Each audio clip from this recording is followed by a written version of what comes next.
18. The income capitalization approach. A few months after his uncle's appraisal was completed, Michael received another phone call. This time it was from his friend, Lisa, who was thinking about purchasing a 4-unit rental property in Phoenix. She asked, "I understand how an appraiser values a house by comparing it to other homes, and I understand estimating construction costs. But how do they value an apartment building that earns rental income?" That's an excellent question, because investors often look at real estate very differently than homeowners. Most home buyers ask, "Would my family enjoy living here?" Investors usually ask, "How much income can this property generate?" That difference is the foundation of the income capitalization approach. Unlike the sales comparison approach, which focuses on comparable sales, or the cost approach, which estimates construction costs, the income capitalization approach estimates value based on the property's ability to produce future income. Simply put, income-producing properties are often worth what investors are willing to pay for the income they expect to receive. Let's look at an example. Imagine you're representing an investor purchasing a small 4-unit apartment building in Tucson. Each apartment rents for $1,600 per month. At first glance, the investor isn't focused on granite countertops or fresh landscaping. Those features certainly matter because they may help attract tenants, but the investor is primarily evaluating something else. How much income will the property produce? Will operating expenses remain reasonable? What return can be expected over time? Appraisers analyze many of those same questions. The process begins with estimating the property's gross income. Gross income represents the total rental income the property could generate before considering vacancies or expenses. Suppose all 4 units remain fully occupied throughout the year.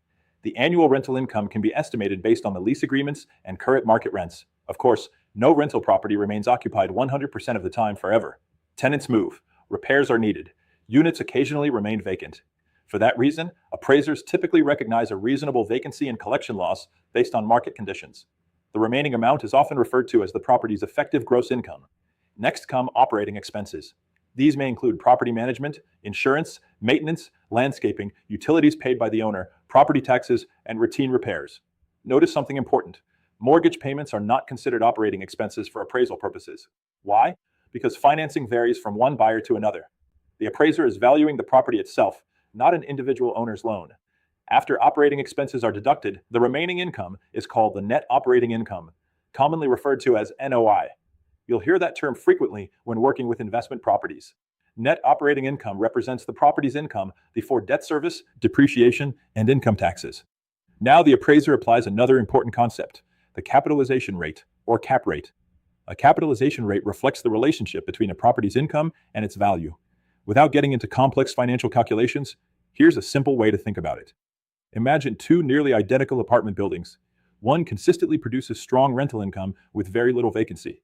The other struggles with high turnover, deferred maintenance, and declining rents. Even if the buildings look nearly identical, investors will usually pay more for the property producing stronger, more reliable income. The income capitalization approach recognizes this market behavior. Now let's compare this to Michael and Sarah's home. Could the appraiser use the income capitalization approach for their owner-occupied single-family residence? Generally, no.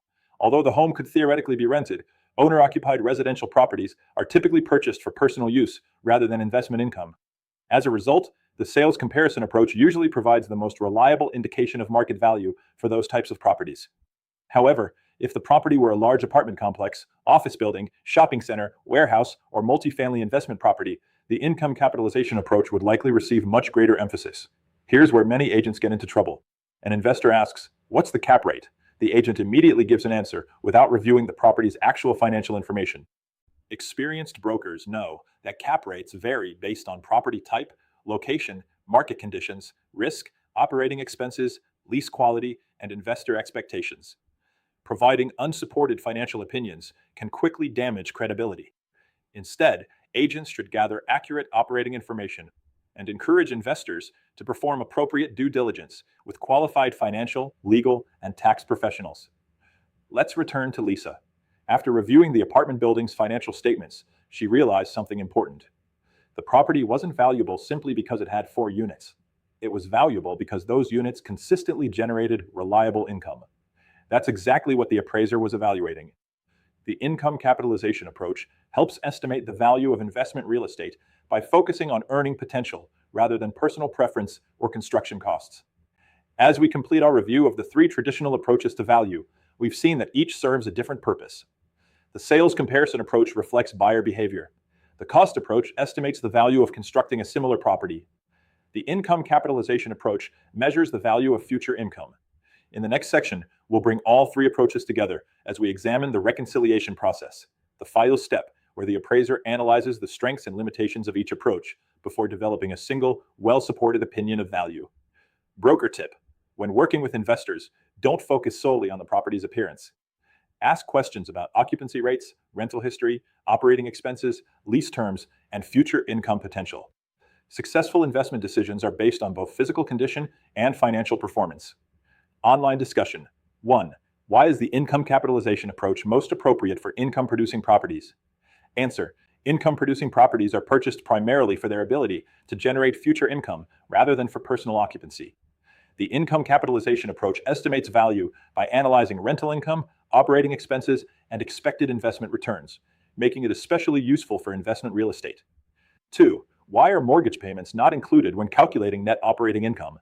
Answer: mortgage financing differs from one owner to another. The appraiser is valuing the real estate itself, not the individual owner's financing decisions. Net operating income measures the property's operating performance before debt service and taxes. 3. Why should real estate agents exercise caution when discussing cap rates with investors? Answer: cap rates vary based on market conditions, property type, location, risk, operating expenses, and investor expectations. Agents should rely on accurate financial information and avoid making unsupported financial assumptions when advising clients.